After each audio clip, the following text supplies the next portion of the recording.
अच्छे।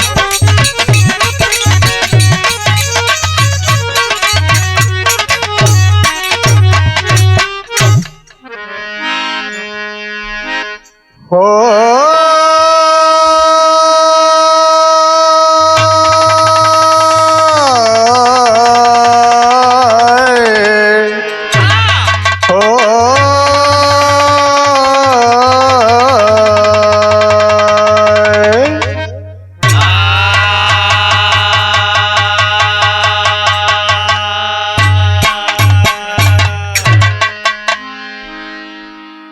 Indian music संसार के बेहतरीन साउंड में आप एक छोटा सा गीत सुनने जा रहे हैं हास्य रस में, जिसका शीर्षक है बुद्धिमान हलवाई। 4 लाइन भूमिका में कहना है। एक से सुनावे जो 20 तक की गिनती, अरे समाहित हो उसमें ये संसार सारा। वरण मैं करूंगी नहीं फिर डरूंगी, अरे करूंगी वही पर पिया संग गुजारा। अरे अगर ना सुना पावे गिनती की बातें, और सदाए बनी खाए वो 50 कोड़ा। सजग हो रहो जेल जाना पड़ेगा, अरे पपीहा कभी बात अपनी निचोड़ा।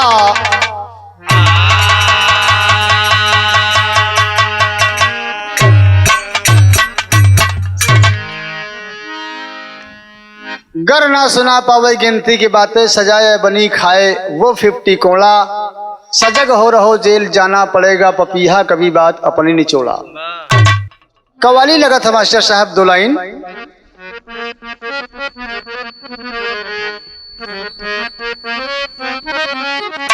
कहना है। अरे सब तो मिला के पीते हैं पानी शराब में, सब तो मिला के पीते हैं पानी शराब में, सब तो मिला के पीते हैं पानी शराब में, सब तो मिला के पीते हैं अरे पानी शराब में। और मैं तो मिला के पी गया जवानी शराब में, मैं तो मिला के पी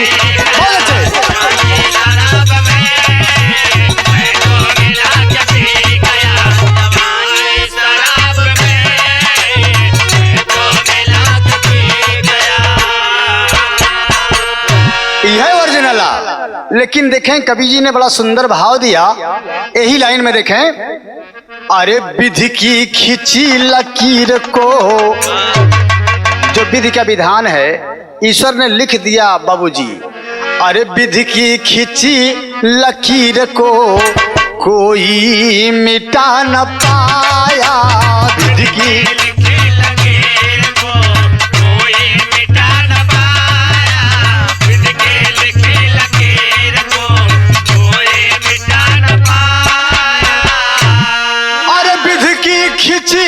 लकीर को अरे कोई मिटा न पाया। अरे गद्दी मिली भरत को, ये विधि का विधान था। राम का राज्याभिषेक होने वाला था, लेकिन देखें पता नहीं क्या ईश्वर की मर्जी थी, मंथरा ने मति फेर दिया बाबूजी आज कैकेयी की, और बदला बिल्कुल पासा पलट गया बाबूजी। और गद्दी मिली भरत को, अरे गद्दी मिली भरत को, बन राम को पठाया, गद्दी मिली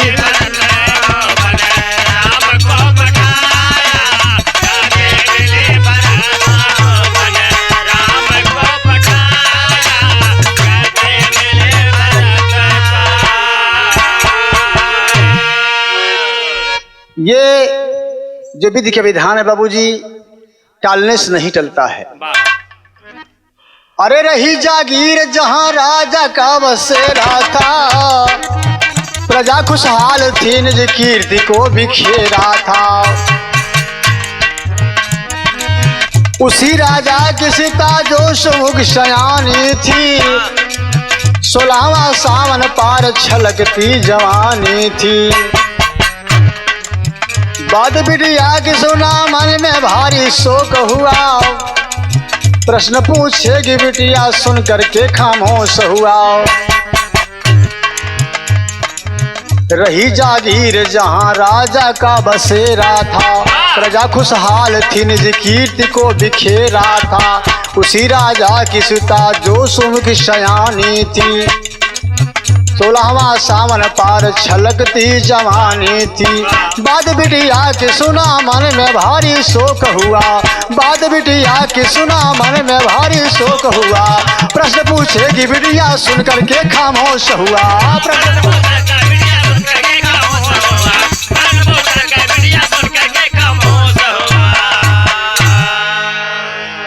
एक राजा की जागीर थी बाबूजी, राजधानी थी और राजा अपना राजकाज बड़े ढंग से देखते थे और अपनी जो प्रजा है उसको खुशहाल रखते थे। अपनी यश कीर्ति का पताका बड़ी दूर दूर तक बाबूजी आकाश तक गगन की ऊंचाइयों तक फैल रहा था। और एक बिटिया थी और बड़ी सुमुख शयानी थी, बड़ी सुंदर बिटिया थी। 16वां साल में कदम रख चुकी थी बाबूजी जवानी की दहलीज पे, और अपनी बिटिया की बात सुना कि हम अपना विवाह स्वयंवर करके पिताजी तब करेंगे, हम अपने हिसाब से अपना वर सुनेंगे। कहा ठीक है बेटी, अच्छी बात है। तर्जिया लगा था मास्टर।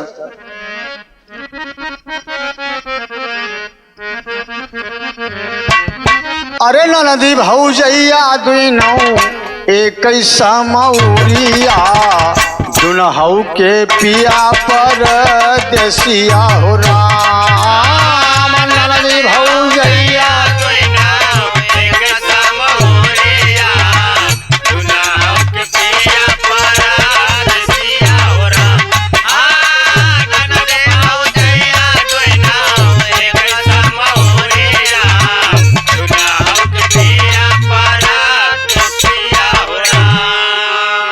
बिटिया अपने पिताजी से कहा कि पिताजी मेरी शादी स्वयंवर के द्वारा की जाएगी, मैं अपने मन का राजकुमार स्वयं से चुनूंगी और बलमाला डालूंगी इसको।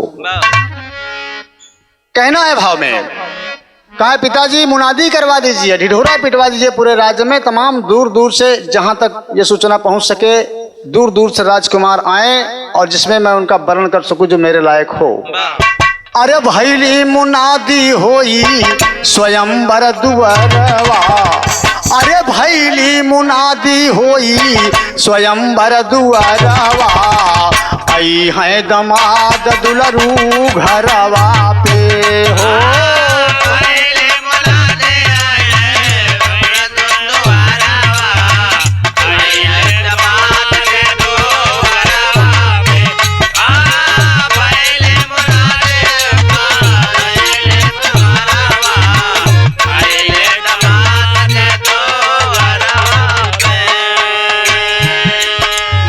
बिटिया कह रही है, कहें पिताजी हमारी तरफ से 20 गिनती तक सवाल होंगे और जब 20 गिनती तक सवाल का जवाब दे दे वही के हम अपन पति अपन दुल्हा चुनब। बतिया के पूछी है सुता सुना चितलाई, बतिया के पूछी है सुता सुना चितलाई, बतिया के पूछी है सुता सुना चितलाई। बात पूछी जाएगी, ये बात ध्यान से सुनो, सबसे बता देना बाबूजी कि आप सब लोग पूरी बात सुन लो। अगर किसी प्रश्न का जवाब नहीं दिया गया तो बदले में 50 कोड़े दिए जाएंगे, 50 कोड़ों की मार खानी पड़ेगी।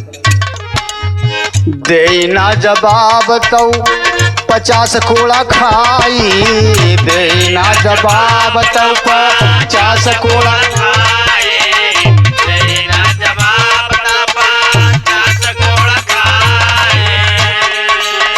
अरे कहन की बाबूजी 20 तक की गिनती ऐसे ना होनी चाहिए। ऐसी गिनती होनी चाहिए कि उनमें पूरे संसार का बात आ जाए बाबूजी। अरे 20 तक के गिनती पीछे हो, 20 तक के गिनती पीछे आवे संसरवा, आई है दमाद दुलरू घरवा पे।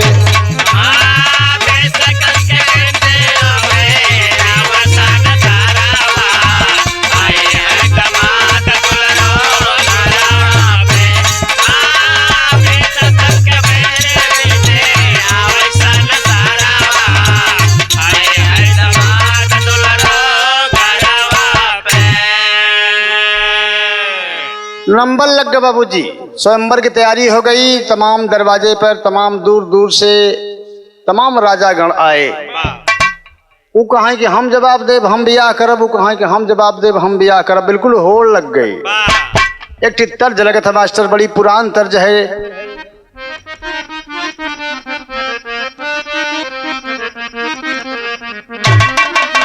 अरे फेंक दिले थरिया, अरे फेंक दिले थरिया, बलम गईले झरिया, लहटले किनाव, उठे हिया में दर दिया, पहुँचले किनाव, उठे हिया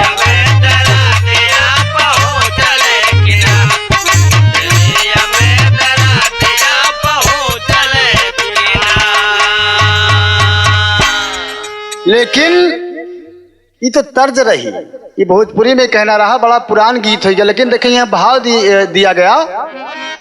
अरे दिहे ना जवाब कौनो,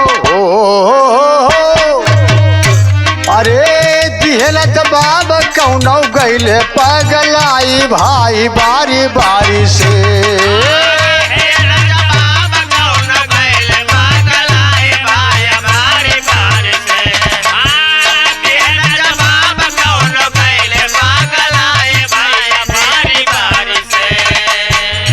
मार खा के जेल जाई भाई बारी बारी से, मार खा के जेल जाई भाई बारी बारी से, मार खा के जेल जाई भाई बारी बारी से।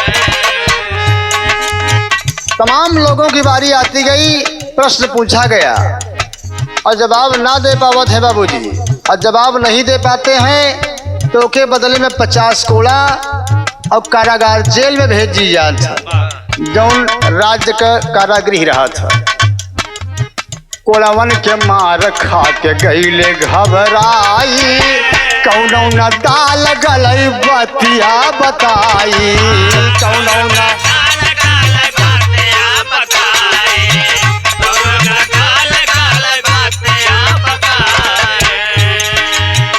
कौनों की मार खाते थे, एकदम घबराए गए बाबूजी। कैसे यहाँ छुट्टी मिले, भागी अच्छा आए फंसे। रोवे छटपटाई, अरे रोवे छटपटाई, जोर जोर चिल्लाए भाई बारी बारी से।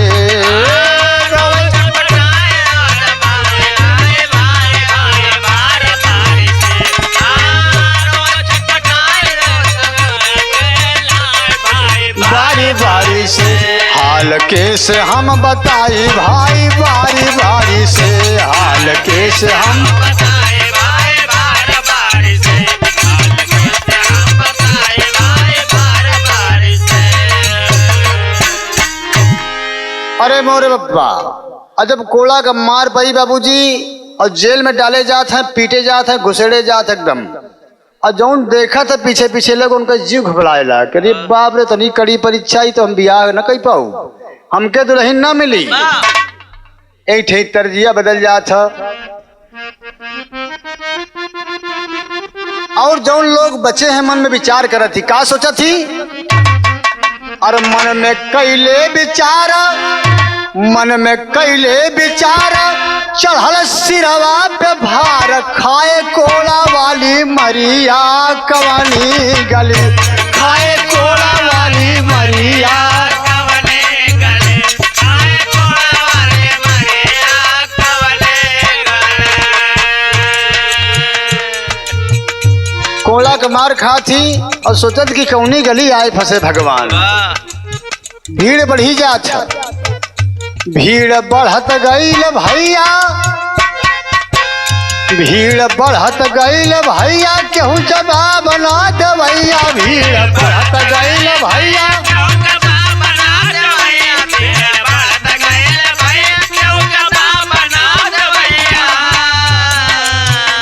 भीड़ बढ़त गईल भैया, केहू जवाब ना देवैया, कहीं कहीं भागे बप्पा मैया कवनी गली, कहीं कहीं भागे बप्पा मैया, अरे बोल बप्पा रे।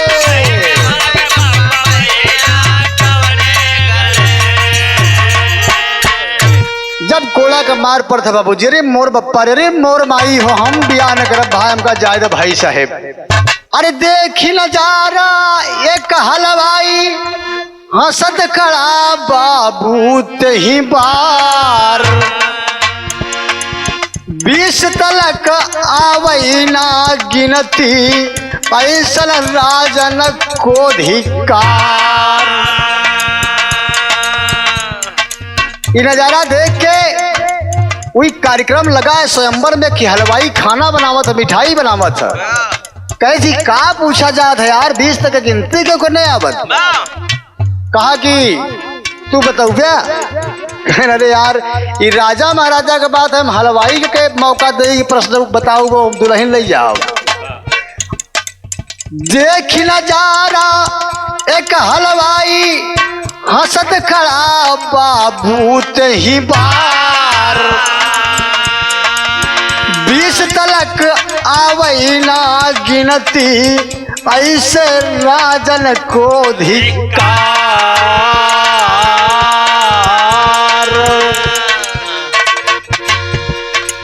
सुरत बात प्रतिघात लगल बा, बतिया कैला गल बौछार। बात का उत्तर का बौछार लगा कि हम जवाब दे, हम जवाब दे। यही बीचे हलवाई कहा था कि तुहार सब राजा हो धिक्कार है, तो कहीं के लिए तू ही बताबा।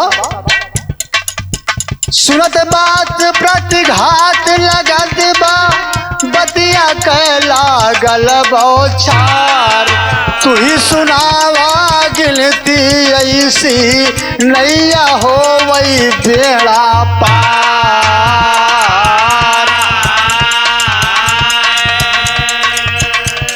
और जब तमाम राजा लोग कहें कि ये हलवाई है, तू बोलत है हलवाई सही बात बने, हम सभी राजा महाराजा के बसई की बात ना है।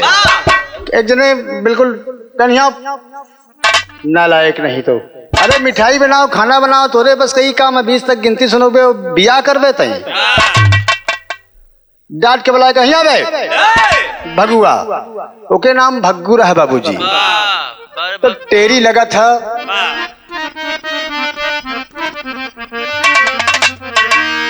अरे राम कुआरी संग में घूमबई भमरी, ओ कुआरी संग में घूमबई भमरी, अरे तो गिनती 20 तलक के सुनला नर यौ नारी, कुआरी संग में घूमबई भमरी।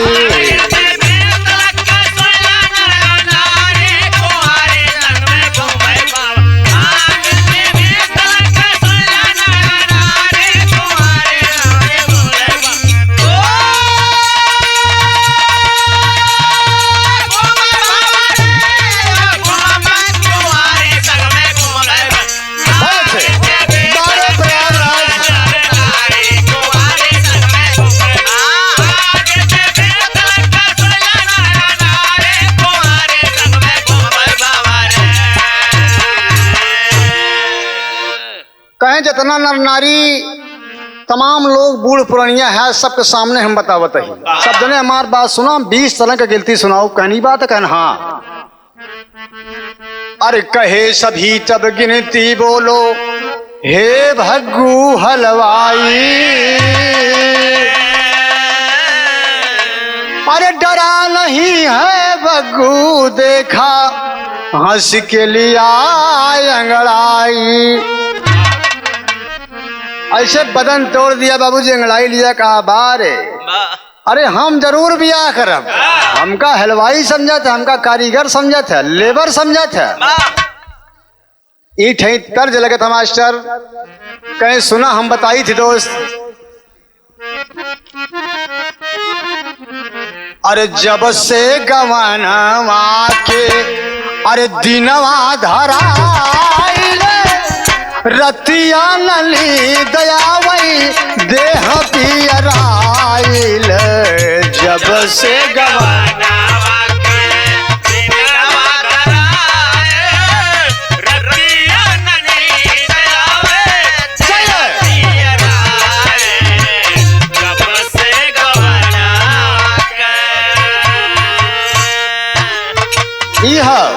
लेकिन देखें कवि ने कितना सुंदर भाव दिया। वो लड़की कहा था बाबूजी, प्रश्न करे के बारी आ जाता, प्रश्न बारी बारी से पूछा था। प्रश्न करे लड़की उत्तर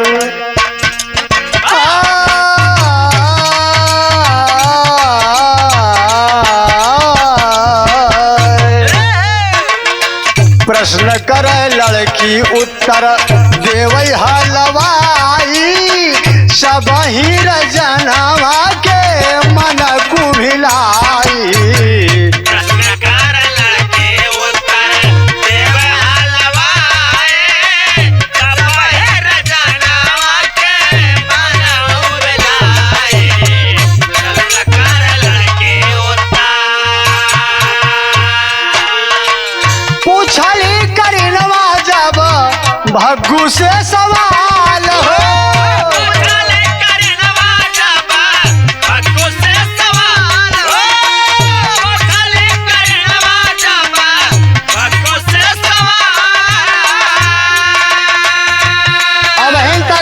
राजा साहब के बिटिया होगा कहते हे भग्गू, अब तू गांव को भग्गू हलवाई समझ देबा। कहे सुना भग्गू तोहरे बस करना है। ठिठोली करा था बाबूजी, कहे जवाब देबा, कहे बोला पूछा। पूछली करीनवा जब भग्गू से सवाल हो।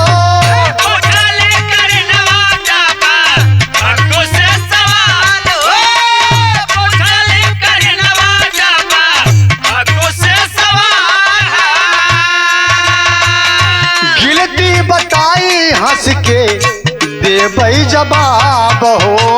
गिनती बताई हंस के देबई जवाब। गिनती बताई हंस के देबई जवाब। कहे कि हमसे पूछा था गिनती बताओ, एक से का हो तो इस संसार में ओके बताओ, दुई से का हो तो ओके बताओ, तीन से का हो तो ओके बताओ। लागल अनहरिया में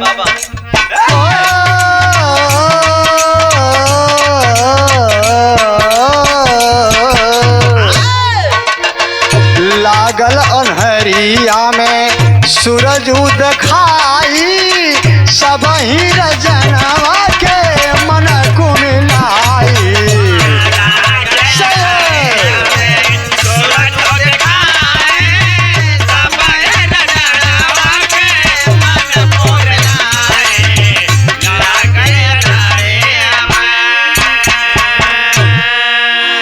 अरे मोर बप्पा रे, जब जग्गू हलवाई कहेस कि प्रश्न पूछा तू हम जवाब देबो के।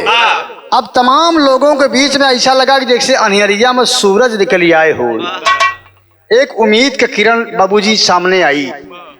तर्जिया बदल जाता मास्टर।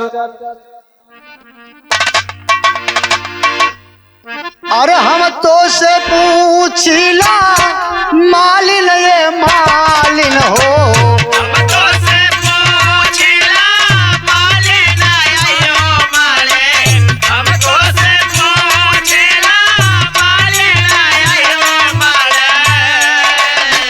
काहे चढ़वली बासी फूल मालिन, काहे चढ़वली बासी फूल मालिन, काहे चढ़वली बासी फूल मालिन। लेकिन लड़की पूछा था, प्रश्न पूछा था, कहा कि बोलो। कहा नंबर एक से एक चीज दुनिया में का होता। कहीं सुना एक से एक ईश्वर जग में हम हन बताई सुना। एक से एक ईश्वर सुना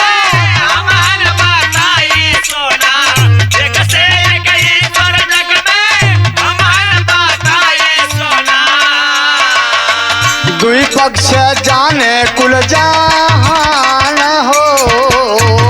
दुई पक्ष जाने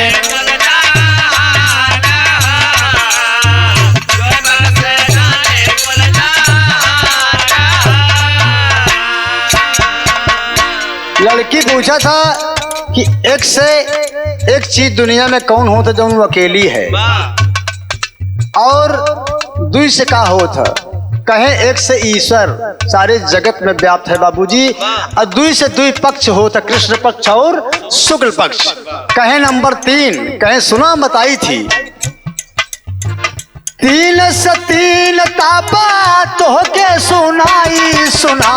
3 से 3 तापा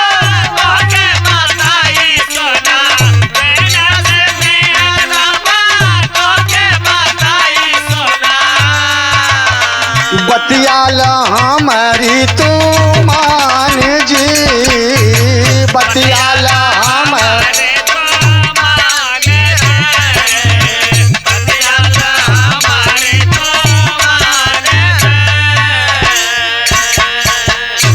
कहन 3 से 3 ताप होत। रामचरित मानस में चौपाई गोस्वामी श्री तुलसीदास जी ने लिखा है कि दैहिक दैविक भौतिक तापा और राम राज का हुई नहीं व्यापा। राम राज में जिस समय राम राज था, दैहिक जो शरीर से कष्ट पाए जाते थे, दैविक ईश्वरीय और भौतिक जो तमाम सांसारिक चीजों से मिलते थे, ये किसी प्रकार के तीनों प्रकार के कष्ट जो है राम राज में व्याप्त नहीं थे। कैसरी मोर बप्पा रे। अब वो लड़की के माथा ठनके शुरू हो गया कि बतावा, अब अहीं तक तो सीधे सीधे जवाब देता रहा, अभी रामचरित मानस हमके सुनावा था। कहन की नंबर 4 कहन सुना। और 4 से 4 धाम, 4 से 4 धाम हो, और 4 से 4 धाम जग में कहावत सुना। 4 से 4 धाम जग में कहावत सुना। 4 से 4 धाम जग में कहावत सुना। हिंदू धर्म के विधान जी, हिंदू धर्म के विधान जी, हिंदू धर्म के विधान जी। कहीं सुना। नंबर 4 से 4 धाम होत, जेका कई के आवत ही स्वामी जगन्नाथ जी, काशी विश्वनाथ ही तमाम कई के आवत ही तो भात भंडारा होत। कहीं नंबर 5 कहीं सुना हम बताई थी। कहे 5 से 5 तत्व जनिहा राजा की बेटी। 5 से 5 तत्व जनिहा राजा की बेटी। 5 से 5 तत्व जनिहा राजा के बेटे। कहन 5 से 5 तत्व होत। जैसे ही तोहार सुंदर शरीर बनी बे देह पे इतना गर्व बाकी जे प्रश्न को उत्तर दे वही से बियाह करब। 5 से 5 तत्व जनिहा राजा की बेटी। 5 से 5 तत्व जनिहा राजा के बेटे। 5 से 5 तत्व जनिहा राजा के बेटे। लेत्यू ना हमरा से जान हो, लेत्यू ना हम हमारा से जाने हो, देखो ना हमारा से जाने हो। कहे कि यह बात रामचरित मानस में लिखी है, हमसे सुना। चौपाई में कहना है, अरे क्षिति जल पावक गगन समीरा और पंच रचित अति अधम शरीरा। क्षिति जल पावक गगन समीरा, मिट्टी जल, आग, आकाश और हवा, ये 5 तत्वों से मिलकर तुम्हारी शरीर बनी वजह पे इतना नाज है कि बिना प्रश्न के उत्तर दे हम जयमान न डालब बिया मुहिस करब जे 20 प्रश्न के उत्तर दे। कहे नंबर 6, कहे सुना। अरे छा से छारी तू आवई सलिया भी दरिया रानी।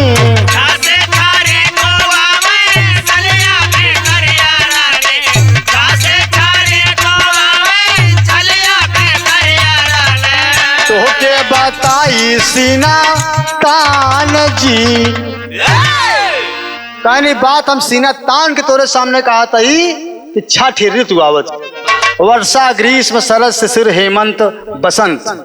6 से 6 ऋतु साल भरे में आवत। कहे नंबर 7, कहे सुना।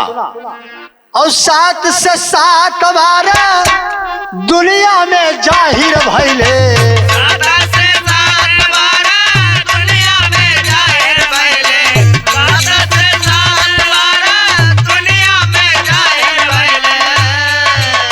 सोम से लैके रविवार हो, सोम से लैके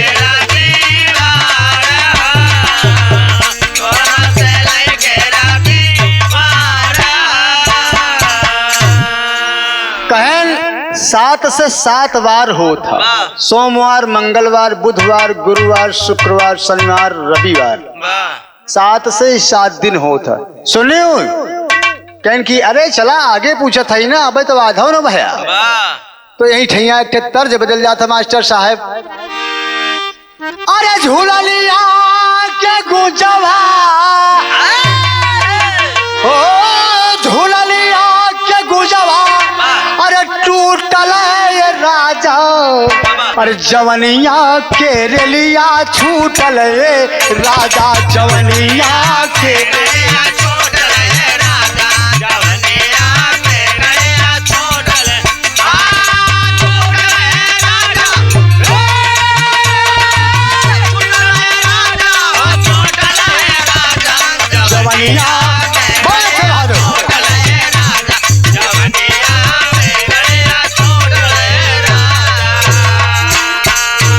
अब वही बात बताई कि नहीं कि 7 से 7 बार दुनिया में जाहिर भइले, सोम से लेके रविवार जी, सोमवार से लेके रविवार 7 दिन होता।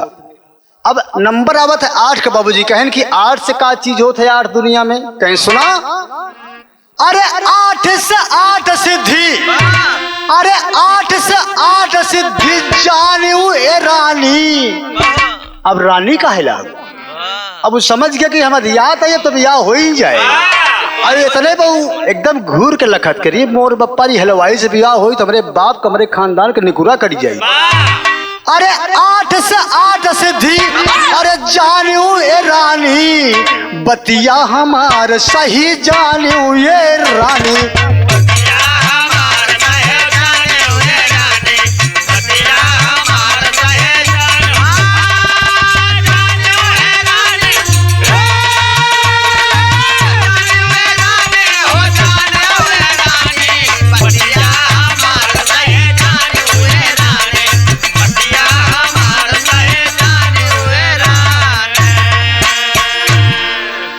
अष्ट सिद्धि नवनिधि के दाता असबर दीन जानकी अष्ट सिद्धि।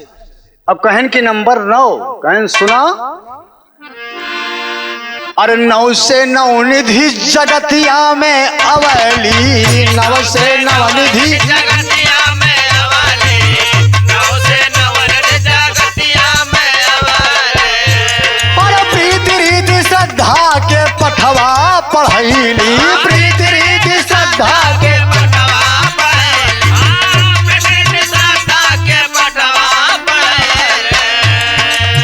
कहे 9 से नवनिधि होता, 9 प्रकार का खजाना हो। आई प्रीति रीति श्रद्धा के पाठ बता रहा बाबूजी। कहे नंबर 10, अरे 10 से 10 दिशा होता, की उत्तर दक्षिण पूर्व पश्चिम, नैऋत्य वायव्य और ईशान अग्निकोण आकाश और पाताल 10 दिशा। से 10 दिशा हो तो अरे मानियो ये रानी बतिया हमार सही जानियो ये रानी बतिया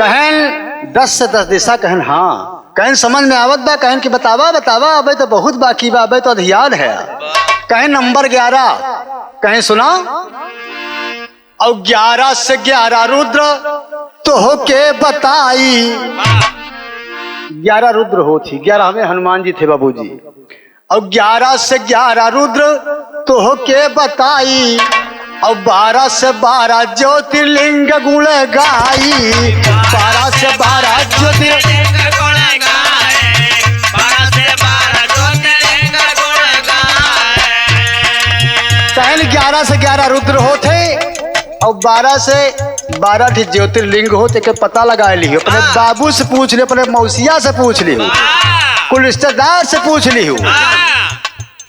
कहन अच्छा बड़ा दीदा का चौक है बड़ी बड़ी बात आवे लागा भाई तो बैठा रहा बेवकूफ की तरह कहन बतावा 13 से कहन 13 से भगवान भोलेनाथ माई गिरजा के सिर जो है बारात विवाह 13 उससे बढ़िया का होई आवाज लगा था कि हमारो तो हार यही होई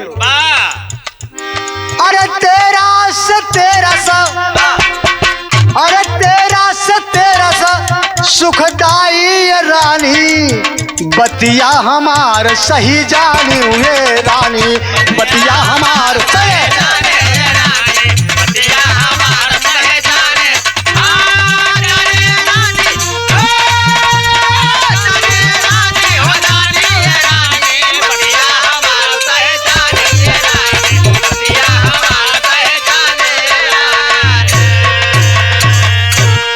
कहन वैसे तो 13 हर महीना में आवत लेकिन जब महाशिवरात्रि कही जाता पे भगवान भोलेनाथ और गिरजा जी के बारात विवाह रहा ये बड़ी पुण्य तिथि रही एक नोट कर लिया और हमारो त्योहार बियाह होई वाला बा पहपट लग जात मास्टर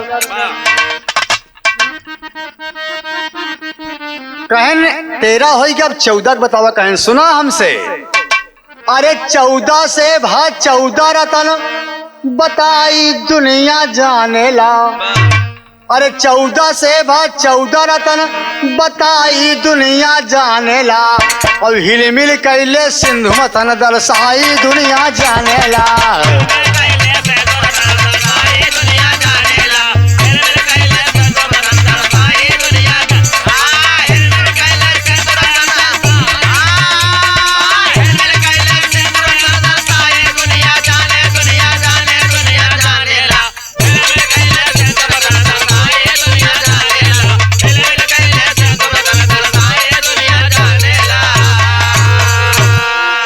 कहें सुनो 14 से 14 रतन समुद्र मंथन बा देवी देवता सुर और असुर मंथन के है ओमा से एक रतन तुम्हाऊ है कहन बोला 15 कहन सुना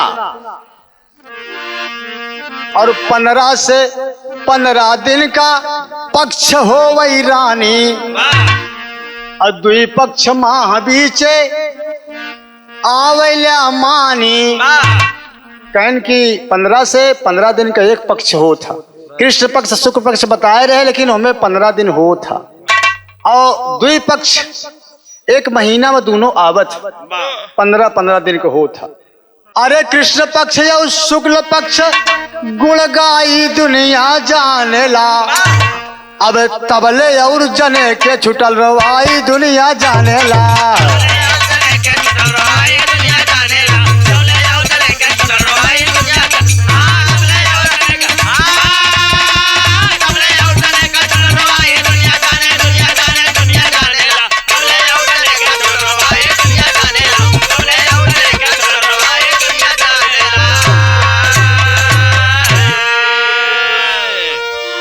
पंद्रह दिन का दुई पक्ष हो था एक महीना में दोनों पक्ष आवत बाबूजी बात 15 तक पहुंच गए और जब 15 तक पहुंच गए तो इनके गटई तक बात पहुंचत। अब सांस ऊपर नीचे होत कि बाप रे बाप हलवाई से बियाह हो जाई, हमार तो मर्यादा खराब है। आल्हा लगत है।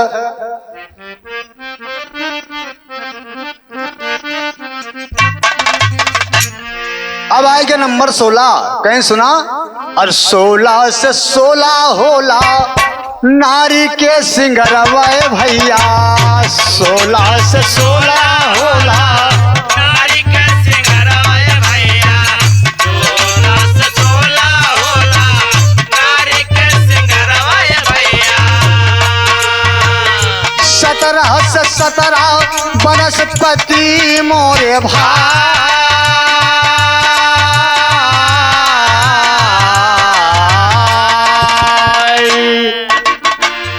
कहें 16 श्रृंगार नारी के होत और 17 प्रकार का वनस्पति होता जेकर वेद पुराण तमाम औषधीय जो गुण होता जिनमें पावा जात है। वैद्यराज के रखते पुस्तक में भी वर्णन है।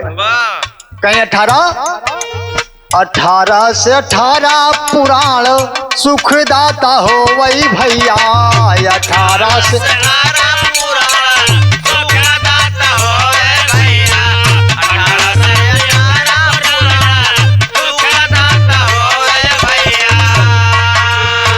समझा बिचारा सुख के घरिया गैलिया,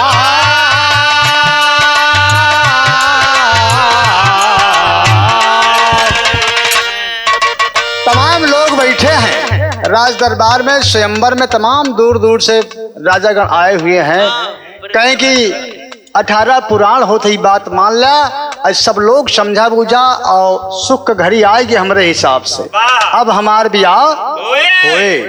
कहें नंबर 19, अरे 19 से 19 साल तो होरी उमरिया राने, 19 से 19 साल तोहरे उमरिया रानी, 19 से 19 साल तोहरे उमरिया रानी।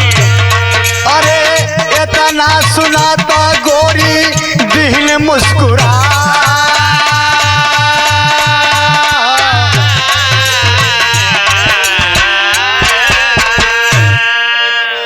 कहन 19 से तू तुहार उम्र 19 साल, कहन 20, अरे 20 सभी की नतिया के, अरे हम ही पुजारी बानी, अरे 20 सभी की नतिया के हम ही पुजारी बाबू, हारी गईलू बतिया कहिला समझाए, अरे दुल्हन हार गईलू।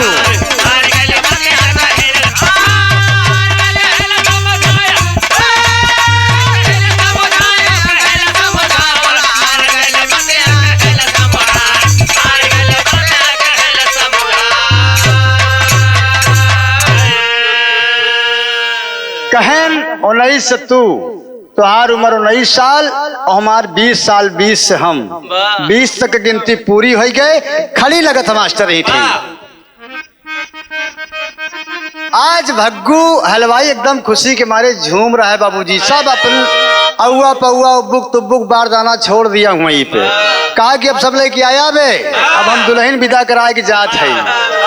अरे दुल्हन आई गईली घर, दुल्हन आई गईली घर, खुशी छाई गईली, अपने मन का सजनवा आज पाई गईली।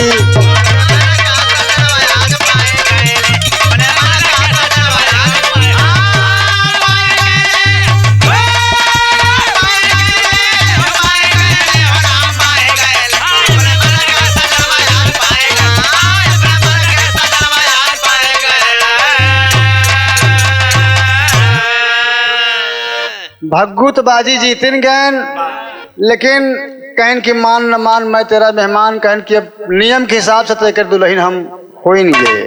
अब भाई तैयार हो गए और जब ब्याह हो जाए तो सबको दुल्हन नीक लागे लागत, चाहे निकुरा टेढ़ा ही हो, गोल्डन नाइट तैयारी हो। हाँ कहन कि चला हमारे मन ही कहन जौन है तौन है, ठीक है। तो राजपाट दिहले राजा बात हम बताई, और राजा की बेटी घर दुल्हनिया बन के आई, राजा की बेटी घर दुल्हनिया बन के, राजा की बेटी घर दुल्हनिया बन के आई। राजा साहब की बेटी आज भग्गू के घर दुल्हन बन के आई। भग्गू के मतारी बाप गांव देश हेली मेली तमाम दोस्त रात, अरे भग्गू तुहार बियाह के करके हाँ कहन अब भोज भात हो कहन के बियान हो एट होम जौन का तौन क्या एकदम खुशी है बाबूजी। तन मन धन आज सगरौ, तन मन धन आज सगरौ लुटाई गईली। जयमाला डाल दिया बाबूजी और तमाम लोगों के बीच जयकारा लग गया कि बोलिए सियावर रामचंद्र की। अरे तो तन मन धन आज सगरौ लुटाई गईली, अपने मन का सजनवा पाई गईली।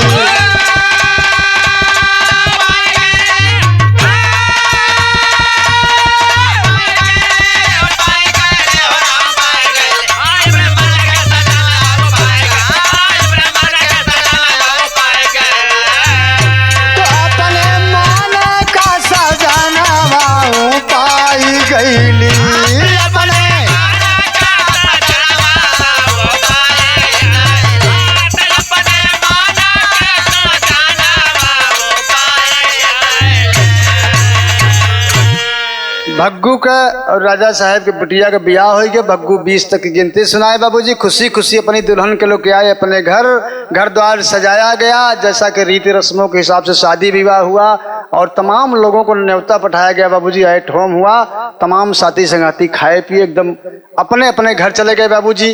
अंतिम प्रमाण में कहना है तो गुर भुल्लुर गुर रामधार और हैदर मन के मीत और पुष्प बिखेर स्वर्ग लोग से देख प्रेम की रीत हो। कुंवारी संग में घूमबई भमरी लिखते कभी पपीहा अखिलेंदर लयदारी हो। कुंवारी संग में घूमई भमरी।